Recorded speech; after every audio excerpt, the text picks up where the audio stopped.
Umpisa na ang Radio Drama Competition para sa National Culture and the Arts Festival 2024 ng Philippine Association of State Universities and Colleges dito sa DZRH.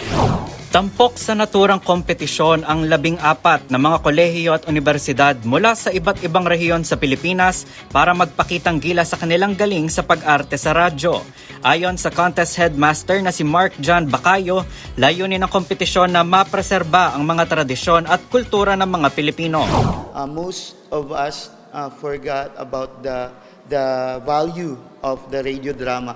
Minsan nakakalimutan na kasi yung tradisyon natin na one of the best tradition that we have is the radio drama. So, goal ng pasok na panatilihin at maturo sa mga estudyante natin kung paano ba paano po ba ginagawa yung mga radio drama at saka maturuan din sila at makapag-perform.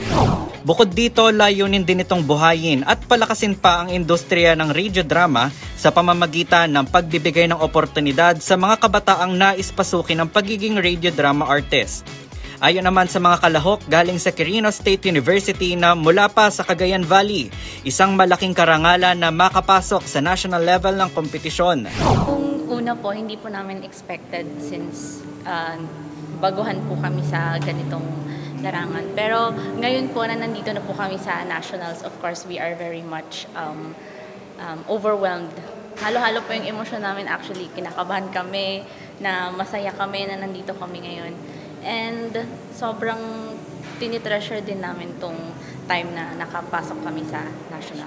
Ang payo naman ng head coach ng Region 2 na si Cleo Pascual sa mga kabataang nais pasukin ng industriya, hindi dapat mahiya ang mga kabataan na ipakita ang kanilang mga naitatagong talento at hindi sila dapat makulong lamang sa 4 na sulok ng silid-aralan.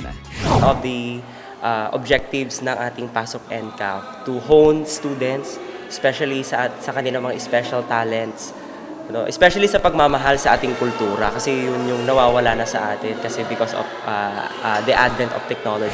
Para sa MBC TV Network News, ito si Kyle Bulyas. Sama-sama tayo, Pilipino.